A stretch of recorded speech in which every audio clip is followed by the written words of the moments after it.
it's Marley from the Energy Boutique with your energy forecast for Friday, June 10th. So today we do have the moon moving out of Libra and moving into Scorpio. Anytime we have this shift taking place, that Scorpio energy is not favorable for most people. Why? Well, because it's pretty intense, it's pretty passionate. We are the detective seekers of the zodiac under this influence. We definitely do a deep dive in our negative thoughts, in our negative feelings. We unearth some truths, some details that is absolutely going to change the game and contribute to this very, very powerful transformation. The moon will go void, of course, in Libra at 1:37 p.m. and will lock into Scorpio energy at 4:42 p.m. Eastern Standard Time. There are 9 different aspects taking place here today, and 7 of them involve the moon. While the moon is still in Libran energy, we are going to be bumping into Mercury, who, of course, is still in Taurus energy, still waking up from that retrograde energy and will not be at its fullest potential until the 18th of June. We are entering into the latter part of the degrees in this Taurus energy that Mercury has very familiar dealings with. Again, if you haven't listened to the astro forecast that I put out, we're literally rewinding to April. We're retracing our steps throughout the retrograde, and a lot of details, a lot of information, a lot of different perspectives will resurface. The more we wake up, the more we gain clarity. The more we put the pieces together, the bigger the picture of clarity is going to get. The moon and Mercury bumping into each other in this way is really helping us to find the stability. We talked a couple of days ago with the moon going into Libra that the whole goal is to find peace, find harmony, find stability, find balance. But of course, we do so while exploring the extremes. Now that we are at the ending degrees of this Libran energy that the moon is moving through, we are starting to find our grounding point, finding our stability, finding peace within our current situation. This particular energy is going to spark a lot of aha moments within us. It's also going to put us in a position where we are a lot better at articulating what it is that we're thinking, what it is that we're feeling, even within ourselves, and with gifted the opportunity to speak clearly and confidently to those that absolutely need to hear it. The moon is going to bump into the true node, giving us an opportunity to choose. This is a learning opportunity. What are we learning? We're learning whether or not we're going to stay in a state of paralysis in the same old, or whether or not we are willing to take a baby step forward. This opportunity is going to present itself in our waking lives, in our routine, in our external realms, and with the awareness that hopefully these forecasts give you, you will see this opportunity to present itself, and you will hopefully choose to override the fear, override the paralysis, really cut the cord with that negative narrative, and hopefully take that baby step forward in a new direction, in a new path, bridging the gap from where it is that we're at to where it is that we desire ourselves to be. The moon in Libra trines Saturn, who is still trying to get used to this retrograde energy that it just shifted into. The moon trining Saturn is a good energy. We get this trine because Libra energy is an air energy. Saturn, of course, is an Aquarius energy, which is an air energy. So we have these air energies working together.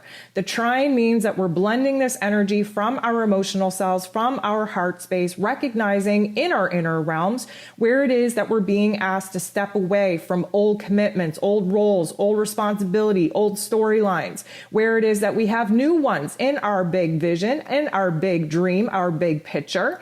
And karmically speaking, because Saturn rules over karma, we really do have to kind of reflect in our mental plane what it is that we're moving away from, what it is that we're moving closer to. This blending of energies is going to help with the clarity, with the vision, with the perspective that we need to have in order to see what elements in our lives are kind of sucking the life out of us, where it is that we're tired with certain life lessons, tired with certain storylines. And from that, we're building a framework on what it is that we're going to do to switch things up, what it is that we're going to improve, what it is that we are now willing to pursue. The moon bumps into Neptune. This particular aspect, again, likely coming from an outside situation, an outside trigger, an outside activation.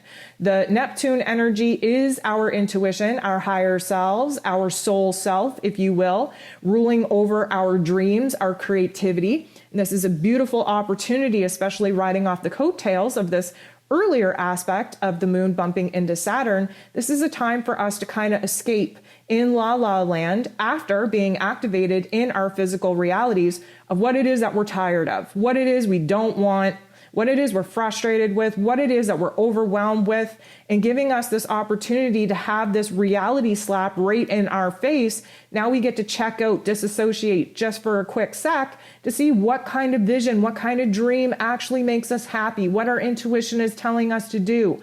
We have an opportunity here to not only grasp a dream and a vision on what it is that we would be kind of preferring to live at this point, but this is going to really allow us to bring that vision, bring that dream into the mental state, add some logic and practicality to it on how we're going to bring it to life, bring it down into the heart space, and get those positive vibes really kind of triggering the activations, the inspirations, the motivations that we need to have in order to keep us going, to fight this fight, to bust through the old in order to end up in the new.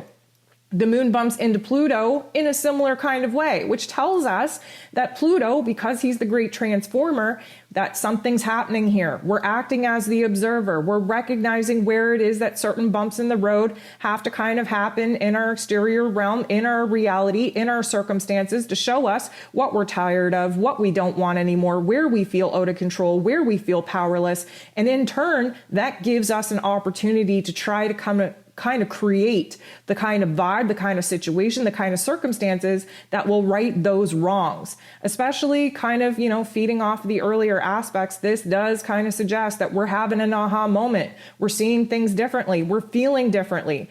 And we're using the not so nice thoughts and feelings and circumstances that are kind of making us uncomfortable in order to build us up, empower us, to level up, to stand in our power, to stand in our authority, to make the changes in our psyche, in our heart space first and foremost, before we can go ahead and actually bring it to life. Mercury's in here too, working very closely with Pluto. We're going to talk about this in a second. We're going to do a deep dive in our mental plane. We're going to gain some clarity, but likely through some not so nice thoughts, some not so nice feelings. That square energy kind of coming in, again, tension point, that conflict point, is making us uncomfortable, giving us this opportunity in our physical realms to feel uncomfortable so that we can gain a different perspective, a different understanding on what it is that is making us happy, making us sad, on what it is that is providing us with safety and stability, what isn't providing us with safety and stability. Again, using the not so nice thoughts and feelings and circumstances to use as the foundation, the framework on what it is that we want to change, what it is we want to focus our energies on here. 137 is when the moon squares Pluto, and this is the last aspect that the moon in Libra is going to make before going void of course.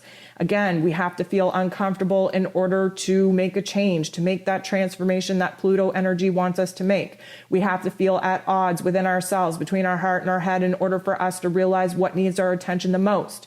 We have to feel this inner conflict in order for us to realize where it is that things are out of whack and where it is that we have to work very hard in order to kind of gain peace and harmony and stability within our emotions, within our mental plane.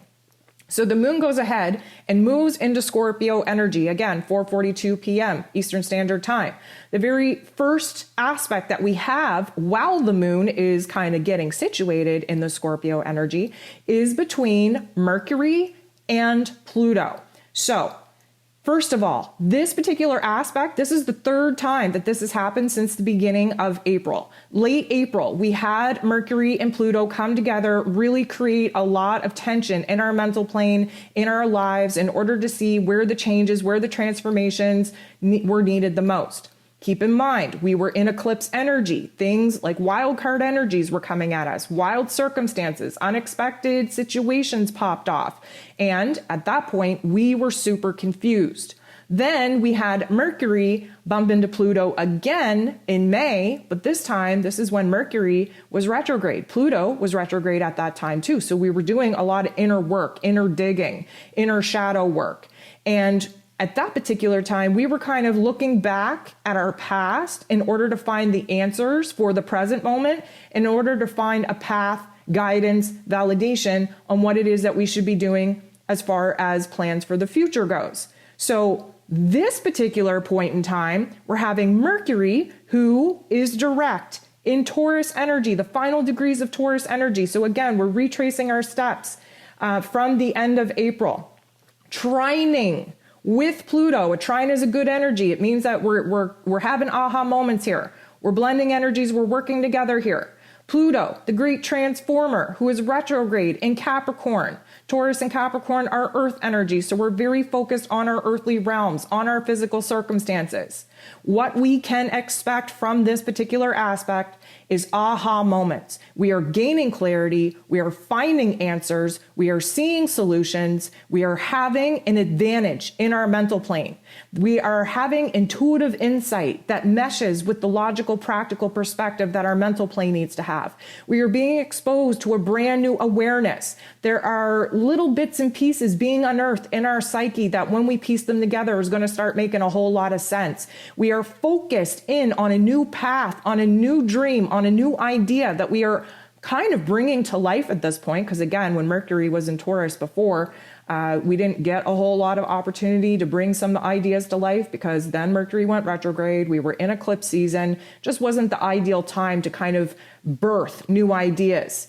And this particular energy, because the moon is in Scorpio, this is the first time that the moon has been in Scorpio since our full moon total lunar eclipse in Scorpio, right? When we had eclipse season, what this moon in Scorpio is going to do is not only bring to conclusion some of the events that transpired around that particular time, not only unearth the details, the information, the perspectives that we now need to have, gaining clarity and insight to some of the confusion that we had, but it's offering us an opportunity to let go of the harmful perspective we had, the not so good viewpoint we had, the not so good details and information we were sitting in, and the negative feels that many of us struggled with through eclipse energy.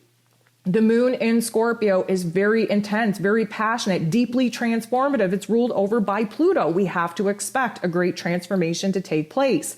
And because this is the very beginning degrees of the Scorpio energy that the moon is just moving in, we can expect a weekend of absolute cycles ending, new ones beginning, absolute confusion ending, clarity beginning, absolute breakdowns getting over with in order for the breakthroughs to take place. This is going to be some heavy energy, but is very much needed, very important. We are going to be kind of smack with the truth in all the right and maybe wrong ways, but then we're going to have the information, the details that we've been lacking in order to make a judgment call on what it is that we're going to do from here. The moon in Scorpio, the very first aspect that the moon in Scorpio is going to make is a very positive one with Neptune. Neptune is in Pisces energy. Scorpio and Pisces are water sister signs. This is very emotional, very healing, very transformative. It's very strong in our intuition, very strong in our emotions, very much on the soul level. And this is going to provide us with some very deep awarenesses in our heart space, in our head space, in our intuition.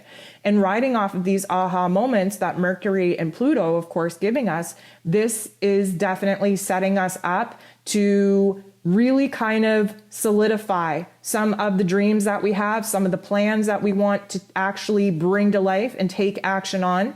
And this is emotionally kind of cleansing us from those old vibes, from the heavier kind of stuff, the heavier junk, and preparing us to be bold and brave and open and passionate and intense in order to kind of cut the cord with the old and really embrace and embody the new.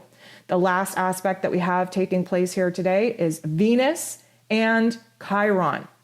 Now, let me just say this. The way that they're interacting, probably not the most favorable, but it is going to appear and manifest in our lives, in our relationships. So this is outside of our control. This is likely information or comments or details or propositions, opportunities coming our way that we didn't see coming. Venus, of course, is in her place of power in Taurus. We have to keep in mind that the moon in Scorpio sits across from the Taurus energy. So there is a lot of conflict going on with what we want, what we need, what we desire, where our safety is, where our security is, where we're finding happiness, where we're finding joy, because we're unearthing all of these details that we might have missed the first time. We're kind of being revealed to a new perspective, new information that isn't going to sit so well with our physical realities. And Chiron, of course, is the wounded healer. And he needs to expose us to where it is that we feel hurt, we feel pain, we feel wounded, in order for us to have the attention and the awareness to heal these particular aspects. So Venus bumping into Chiron, likely hearing some painful truths, likely seeing some not so nice things pop off in our physical realms that are really going to change our minds, change our hearts, change our perspectives on what it is that we think, we want, we need, we desire, what it is that we are going to plan for ourselves, the direction that we now feel we have to take. Now, let me just say this. We have been very confused for a very long time. Any amount of information and clarity that we gain, even if it's of negative information, not so nice gossip, not so nice aha moments, that is still information. It still paints a picture that we were lacking. It still provides us with a path, with a direction that we didn't have even 3 days ago. So you have to be grateful for even the not so nice information and details coming at you, because it is going to provide a bigger, brighter picture, a vision on where it is that we need to pull our energy from in order to pour our energy into this new path, this new direction that this new information will definitely alter.